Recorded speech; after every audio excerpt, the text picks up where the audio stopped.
Right, our Wellness Wednesday now is focusing on motor neuron disease, and we have two people who are joining us to discuss this. Firstly, Cathy Callaghan. Cathy, good morning to you. Thanks very much for joining us. Hi, Greg. How are you? I'm good, and how are you? Hi, good. Good stuff. Emma Dillon also joins us now. Hi, Emma. How are you keeping? I'm good, yeah. Okay, very, very good indeed. Okay, right. We'll start with you, Emma, if you don't mind, because your husband Diddler had motor neuron had motor neuron disease. He was in studio with us actually to discuss his diagnosis, his condition. He was first diagnosed in early 2019. Isn't that correct, Emma? It was the 2nd January 2019. We got the diagnosis. At that time, it was really just his legs that were affected. Quickly progressed on to his arms, but it was relatively well all through the summer up until about August. We started to notice differences in his breathing, and all just sort of went downhill from there. And very, very quickly, an awful shock to you, because Diddler obviously very active, very well known, very well loved as well too.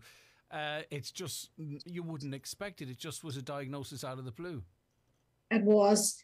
He had been having problems with his leg from like late 2018. We put it down to like an injury from his running, because he did so much running.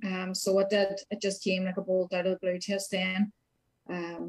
Just not expected, definitely not expected. And because things moved so quickly, you didn't really get to engage much with the Motor Neurone Disease Association, which of course will benefit from all the fundraising this weekend, because things just happened so quickly. They did. You're right.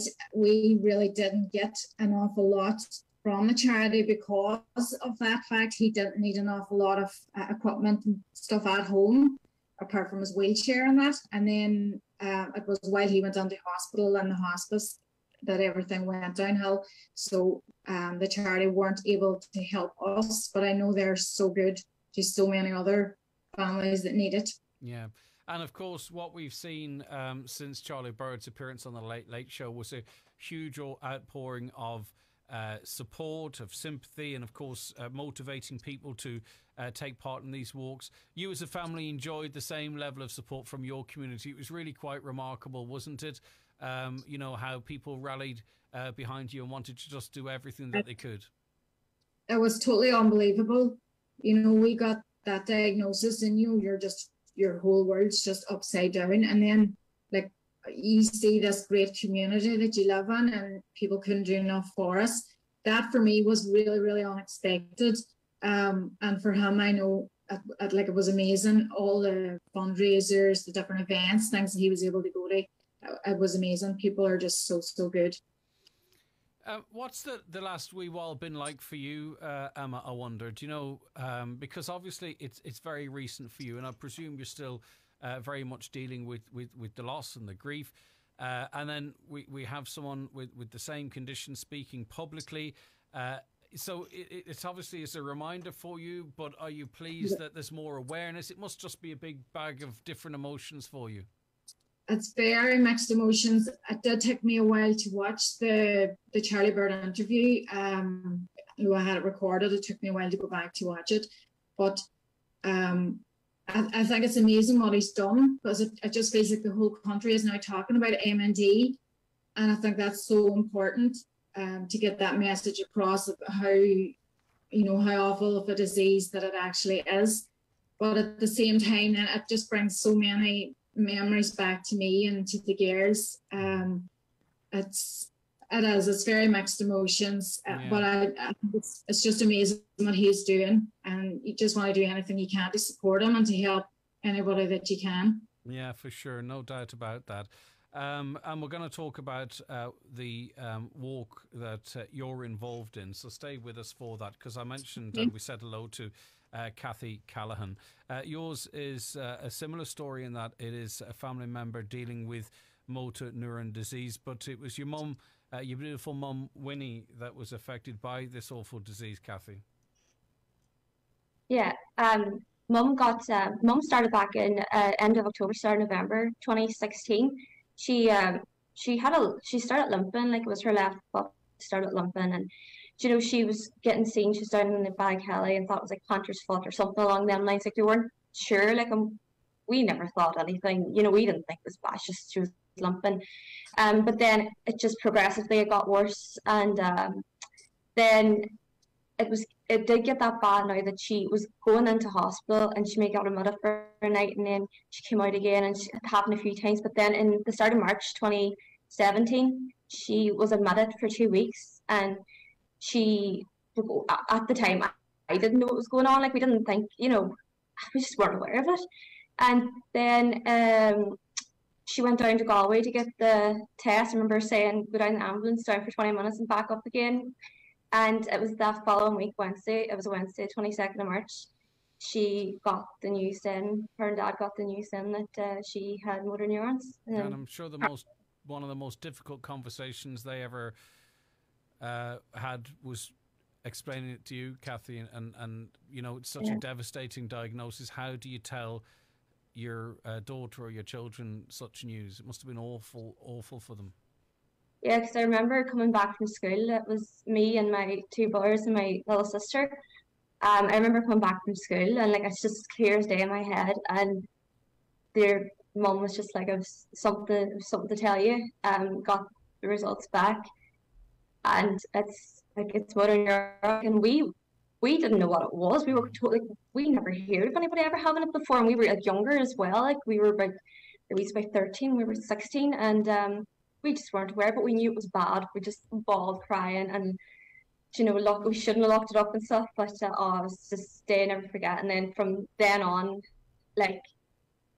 Mum just started to go downhill really, really quick now. She just, her left leg, then her right leg, her left arm, then her right arm, and it went so quick. And this is Emma's too, the breathing difficulties. The only thing though, that just about 2 weeks before Mum's passing, that was when her voice started to go, which we're so grateful for in a way, because anybody that knew Mammy always said you'd always hear her before you see her. She was so loud, and she had this big infectious laugh, and for that it was good that we still had her there. We could talk to her and everything, so it was so nice in that way. But it was very quick now, and it's just Were you told at the time, Cathy, how quick it might be? Because for some people it things progress incredibly quickly, and for others it can be prolonged. Were they able to give you an indication as to how long you had left with your mum? They told that no, it would be 1 to 2 years. We were told roughly, but it was 6 months exactly, nearly from diagnosis, 22nd March, and she passed away on 24th September. So it was 6 months. And you look it up, and people, they pass within the year. Other people can live 20 years. It's individual to everybody. You can never look at one person's story with it and compare it to someone else's, because everybody is so different. The symptoms, everybody is completely different. But yeah, we were told roughly 1 to 2 years, but we had 6 months. So it must be so tough talking to you. I mean, it's some people lose their mums or dads and they never get an opportunity to talk, and then you obviously had an opportunity to talk about things, and sometimes you wonder which is better. I know that sounds like an absolutely awful thing to say, if you know what I mean, but figuring out how to talk about someone dying but also living in the moment for that period of time, and especially as your mum was able to speak to you so close to her, and it must have just been so tough for you, Cathy, and the rest of your family. Or maybe it was a blessing. It just depends on how it was for you, I suppose. Yeah, it was, as Emma knows, it is the most cruelest disease, because it happened to anybody. It is so cruel, and watching someone you love going through it, you would never wish it upon anybody. It is so cruel. But I suppose we had the 6 months, but the same time, at least Mommy wasn't suffering for a number of years. You know, it was you wouldn't want to look at her suffer for that long. She was so independent, and throughout it all, she was so strong. Because Mum cares for my little sister Louise. She's confined to a wheelchair. She is spina bifida, and she just was so strong for Louise and for all of us to because she just wanted not for us to worry. You know, she was so selfless that way. Sorry, that she was always thinking about everybody else. You know, she was so strong for all of us. You know, it really helped us in a way. But what a woman with what she's going through, and she was able to. I mean, she sounds. All our moms are brilliant, but she sounds particularly brilliant, and I've no doubt, Cathy, that she's looking down on you today full of pride, and I don't mean that patronising, but she'll be really, really proud of how well you're speaking and the beautiful tribute to your mum. I think it's absolutely amazing what you're doing. Thank you. Emma, again, it's that time, I suppose, between diagnoses and watching your loved one, your soulmate, changing and having to deal themselves with what they're going through. That's the awful thing about this disease, isn't it, Emma? It is. It really is. And there is very little you can do to help them. Like, they're losing their independence more and more every day, and they're having to depend on you. And like, Paul was so active, so able, and just overnight then not able to do anything for himself. And that, I know, was very hard for him. But he never complained. Like, it was what it was. He just got on with it. But it's very hard, and it's very hard for wee children. Like, my youngest wee girl was only a year and a half at the time. It's very hard for them to understand what's happening around them. Yeah, and that's now on you two as well, going forward to sort of obviously make sure they know exactly who their dad was and is, but also looking after yourself and looking after them and everything else. It's it's ongoing for you too, Emma. It is. It definitely is. They're the reason for everything now. They're the reason to get us up in the morning and just to make him proud of the way that they're turning out, because they're great girls, and they're what's kept me motivated since. Cathy, I'll ask you just about this national conversation that's going now, thanks to Charlie Bird and him, using the platform he has through his difficult times to talk about it. Has it helped you in that maybe, your immediate family and friends will understand, what happened to your mum, Winnie? Is it helping you that maybe everyone understands what you went through and what this disease is, and maybe reinvigorate efforts to try and come up with better treatments or earlier diagnoses or whatever it might be? Like, is this conversation that's happening nationally helping you? Oh, 100%. Like the time Mommy passed, I don't think a lot of people even ourselves, before Mum's diagnosis, we didn't even know what motor neurons was, and a lot of people don't and still don't know. But like, the awareness that Charlie Bird has brought to it is, like, it's unbelievable, because I remember the time that, like, Mommy was diagnosed, and like the Irish Motor Neurone Disease Association, they did help us. There was amazing nurse, Cathy Callaghan. She got everything that Mommy possibly needed. She was amazing, but she was only one of 4 nurses covering the whole of Ireland. And like, there is a lot of people with motor neurons now, and it's obviously you hear more about it now. I think that's not enough to cover the whole nation. Like, but I think if you had said to me there was 2 in Donegal, I would have sort of wondered, is that enough? You know what I mean? Because that's coming from a place of ignorance. But when you talk about 4 covering the whole country, that clearly is not enough. And I suppose that's what we're doing here. We're trying to raise money for the Motor Neurone Association, and hopefully the HSC, whatever role they have, they will step in as well to try and increase that, because that is a huge workload and a huge, even geographically, to cover that amount of space. Yeah, I think there may be more now, but at that time there was only 4. But even to the neurologist, Dr. Murphy, even in Sligo, like, he was saying there was, I can't really remember the name of the tablet, but there was only 1 tablet, and that tablet was being used for the past 20 years. There was no update in research, or like, as in not research, but there was nothing updated. There was no more medication, using the same medication the past 20 years, and there's bound to be something so many different. Advances elsewhere. Yeah, why are we not advancing with this? Okay. Emma, can you talk to us about the walk or climb that you're being involved in, and if people in your local community want to support? There is a I Donate as well, by the way, but can you talk to me what the plan is for Saturday, Emma? Sure. When we were deciding what we were going to do, I sort of wanted to keep it as local as possible to make it as accessible for everyone as I could. So I decided to go with Green and Ophalia for two reasons: just that it was local, and as well it was a place that Paul really loved up there, so it just worked out well for me. So what we're doing is we're having people park in Newton Village, and there are shuttle buses running people down to the starting point, which is just down at Burt. So when they arrive there, then they can just make their way and start the walk, make their way up to Greening, and we'll have tea and whatever up the top for everyone then. And again, the bus will run to bring people back to the cars at the end. Right, okay. So it's all really well organised. The fee is €10 for adults, and children are free. They can be paid directly to the I Donate page. There's a link. I think you might check out Emma Dillon's Facebook, but the link, I'll share this on my Facebook as well.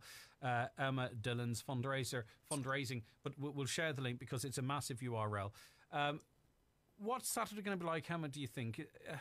Because it's people coming together to for a brilliant cause, to be part of something really big locally and nationally.